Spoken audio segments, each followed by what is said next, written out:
menjauhi segala macam maksiat yang zahir. Jadi sudah bab yang ketiga.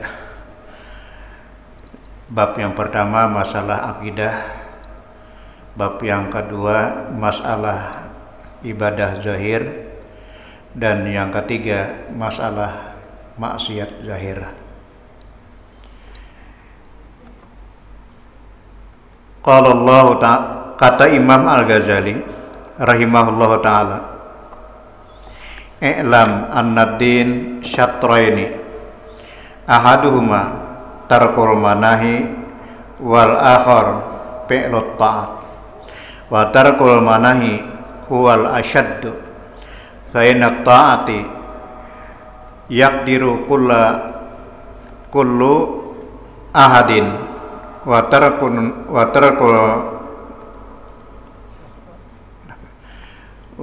manahi wa tarakus syahwat la yaqdiru alaiha illa siddiqun. Walidzalika qala Rasulullah sallallahu alaihi wasallam, al muhajiru ala man hajara su wal mujahidu man jahada hawa.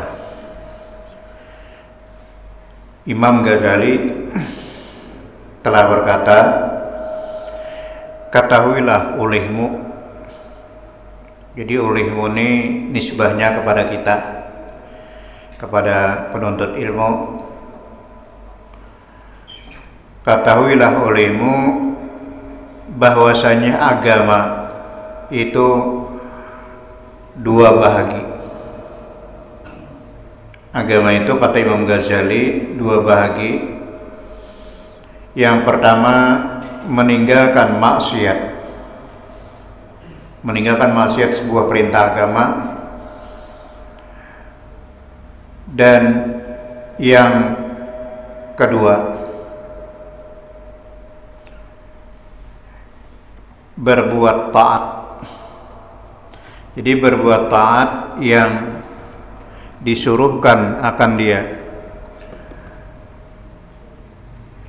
Dua agama inilah yang namanya takwa. Yang pertama meninggalkan maksiat, dan yang ketiga melaksanakan taat. Meninggalkan akan segala maksiat yang ditegahkan oleh Allah Subhanahu wa taala itu sangat susah. Meninggalkan maksiat, meninggalkan yang ditegah oleh Allah itu sangat susah.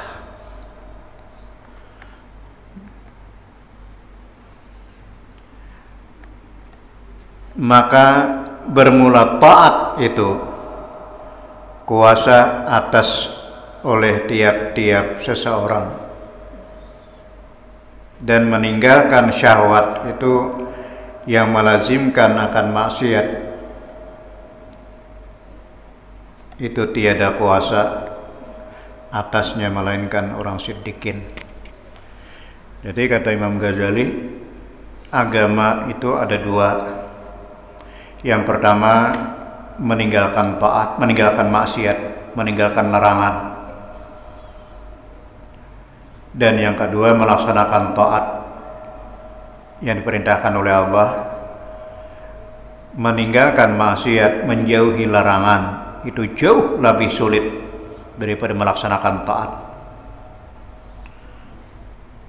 Meninggalkan maksiat, meninggalkan larangan itu jauh lebih sulit daripada melaksanakan taat.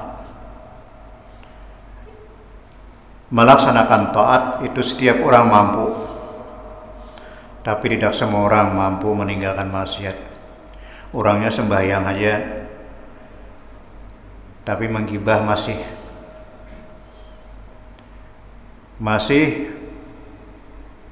mengungkit keaiban orang lain. Jadi sembahyang aktif juga mengungkit keaiban orang lain, masih aktif. Karena mengungkit kesalahan orang lain itu adalah merupakan sebuah larangan. Sebuah larangan itu lebih sulit kita meninggalkan larangan daripada melaksanakan taat.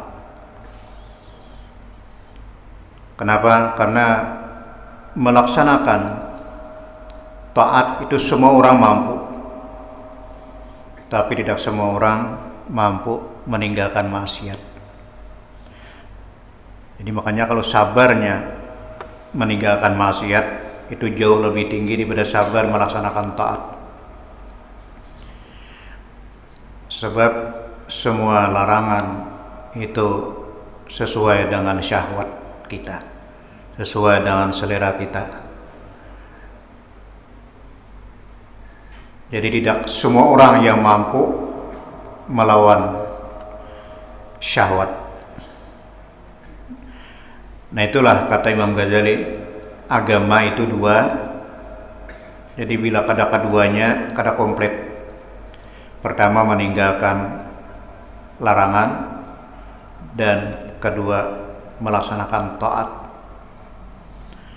Sama kalau kita haji, kalau kita umrah, di semua orang mampu tawaf, mampu sa'i, tapi tidak semua orang mampu manahan ucapan, manahan perkataan keji, manahan perkataan kotor, perkataan jorok. Karena disitulah nilainya sebuah ibadah. Bila mampu menahan, ya meskipun perkataan kita itu benar, tapi kalau tujuan untuk mencaci orang lain, mengganggu orang lain, itu bila menahan sanggup, karena itu setan akan senantiasa membisiki kita. Ayo pada setan, buka ilmu ikam, tagur, lihat akan taji ikam. Artinya bila ikam kada mengucapakan, kada menagur, berarti kamu lemah. Jadi dipikirkan apakah bermanfaat bila diucapkan, apakah mudarat bila diucapkan. Bila keputusannya bermanfaat, pikirkan lagi mana banyaknya manfaat seandainya aku diam lawan manfaat daripada aku ucapkan. Manahan ucapan ini meskipun kita benar, tapi kalau orang lain tersinggung, banallahu ta'ala baitan fil jannah, Allah akan membangunkan sebuah rumah mewah di dalam surga. Jadi manahan ucapan, ya meskipun kita benar, tapi kalau memang ucapan kita itu menyinggung orang lain, kita dibangunkan sebuah rumah di dalam surga. Sabar, jangan mau ucapkan, karena manfaatnya bilanya berdiam itu, bila mau ucapkan itu emas, berdiamnya adalah berlian. Kita sambung. Kecuali orang yang siddiqin, orang yang benar-benar beriman, imannya yang benar dan agamanya yang benar.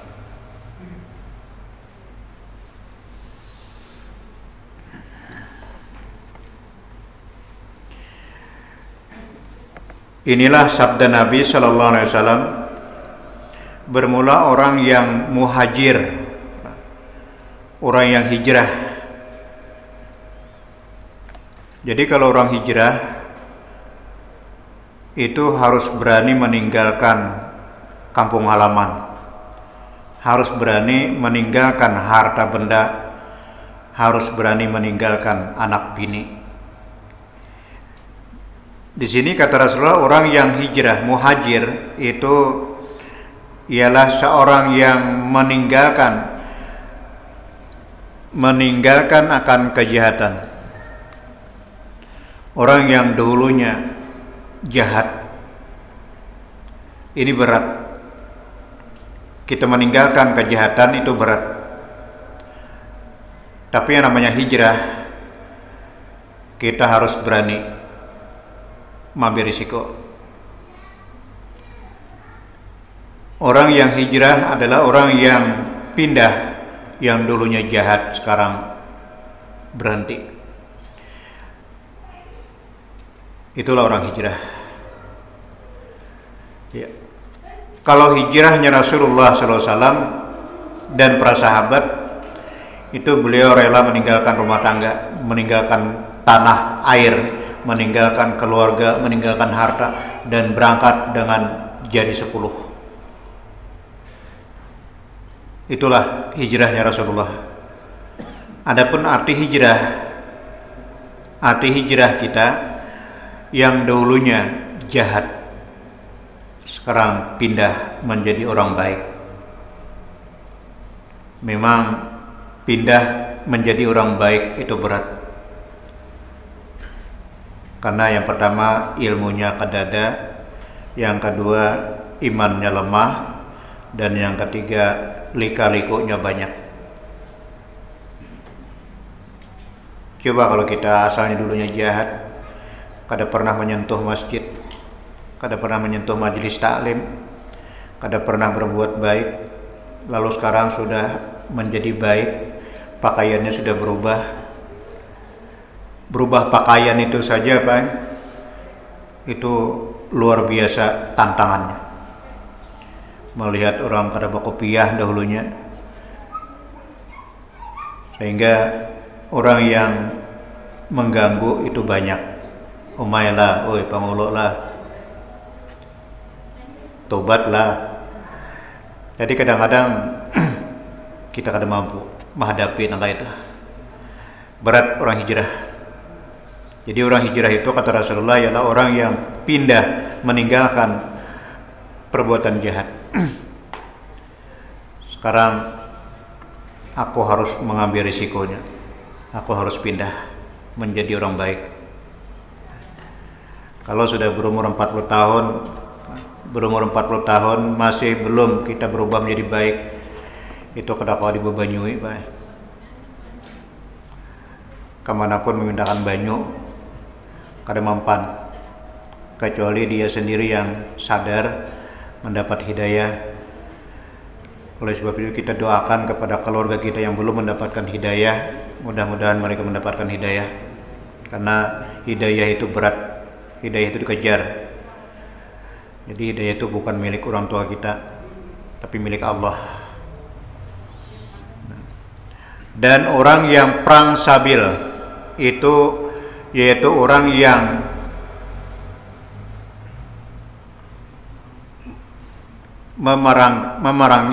orang yang memerangi hawa nafsu. Musuh yang paling berat itu adalah hawa nafsu. Jadi di dalam ibadah puasa itu semestinya kita mengekang hawa nafsu, melawan hawa nafsu, agar jangan sampai leluasa masuk nafsu itu ke dalam mulut kita, ke dalam perut kita. Karena kata Rasulullah SAW, inna syaitana la yajri min ibni adam min majariyad dam. Syaitan itu kata Rasulullah masuk ke dalam tubuhnya manusia lewat pembuluh darah makanan. Jadi lewat pembuluh darah makanan, fadayyiku majariyahu bil ju' wal atas, maka sempitkanlah jalannya dengan memperbanyak lapar dan haus. Itu fungsi pertama puasa, mengekang, melawan musuh kita.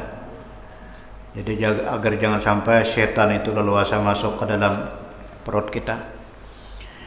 Jadi kata Rasulullah, nang bangaran perang fisabilillah itu ialah melawan hawa nafsu. Di hawa nafsu itu Pak, waktu dulu dirandam di dalam neraka selama 3000 tahun.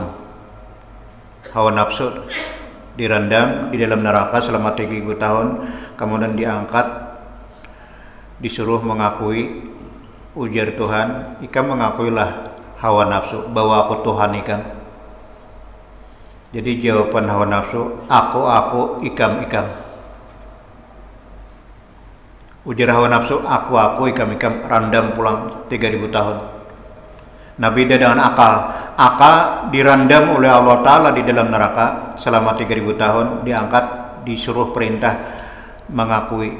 Wahai akal, ikam mengakuilah, aku ini Tuhan ikam. Ujar akal, engkau adalah Tuhanku. Nafsu itu dirandam selama 9000 tahun, 3 kali 3000 tahun, masih belum mengakui daripada jahatnya hawa nafsu.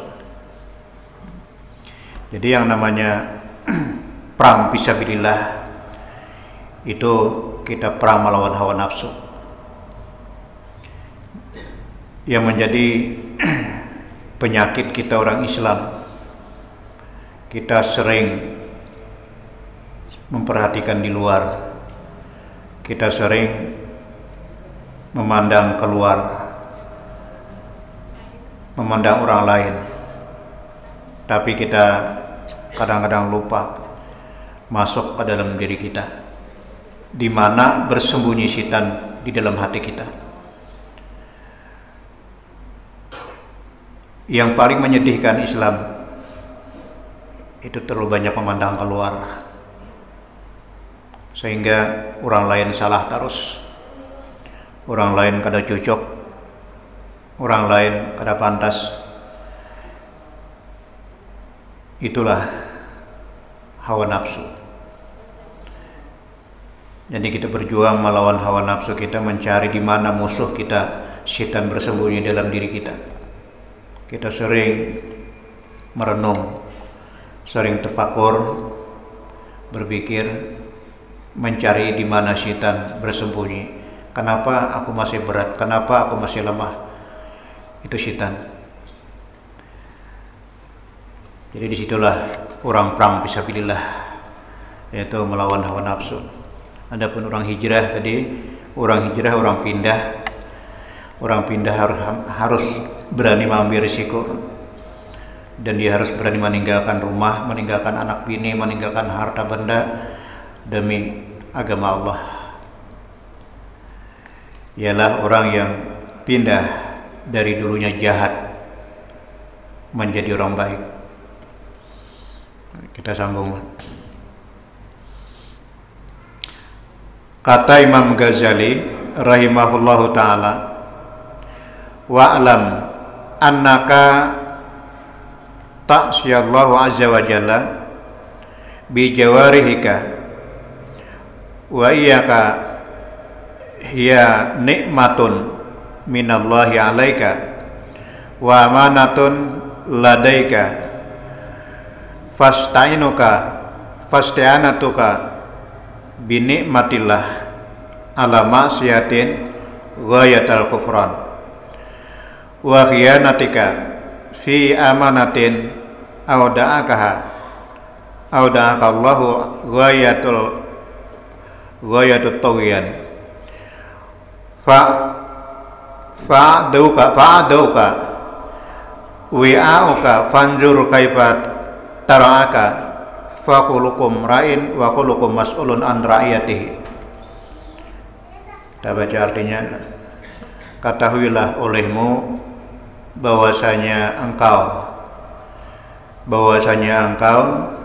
hanya sesungguhnya berbuat maksiat akan Allah Ta'ala Azza wa Jalla dengan segala anggotamu, dan hanya sesungguhnya anggotamu itu adalah nikmat daripada Allah Ta'ala atasmu dan pertaruhan padamu.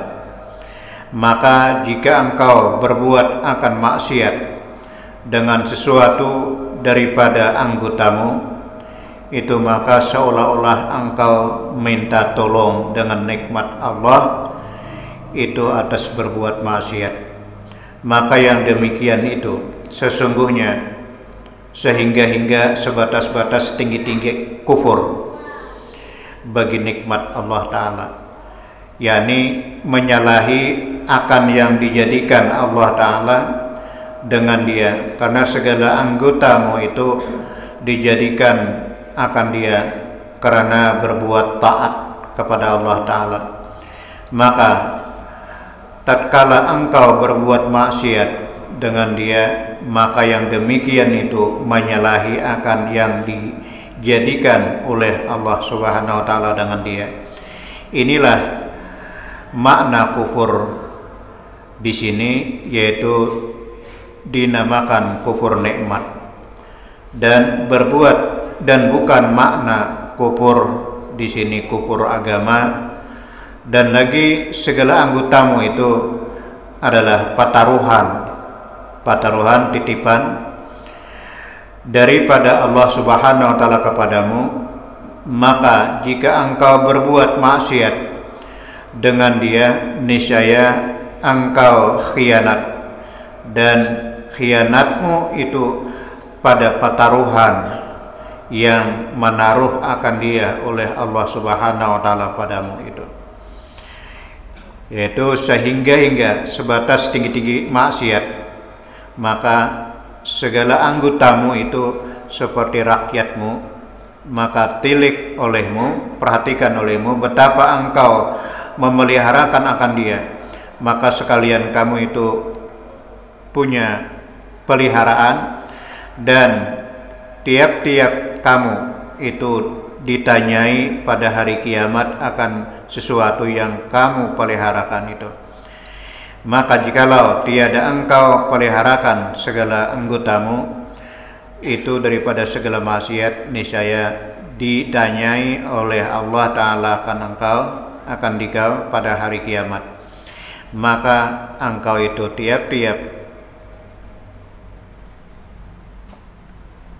tiada dapat lagi engkau berdusta, dan tiada dapat engkau sembunyikan, melainkan yaitu akan berbuat perbuatanmu itu, karena segala anggotamu pada ketika hari kiamat itu akan menjadi saksi. Kita paham. Jadi perkataan Imam Ghazali, apabila kalian melakukan maksiat pasti dengan anggota. Jadi pasti dengan anggota tubuh, telinga, tangan, mata, kaki, perut, kemaluan. Sedangkan anggota tubuh itu adalah nikmat pemberian Allah. Jadi nikmat pemberian Allah. Dan apabila kamu melakukan kemaksiatan, berarti kamu meminta tolong dengan nikmat Allah, meminta bantu dengan nikmat Allah, berarti 2 kali lipat dosanya.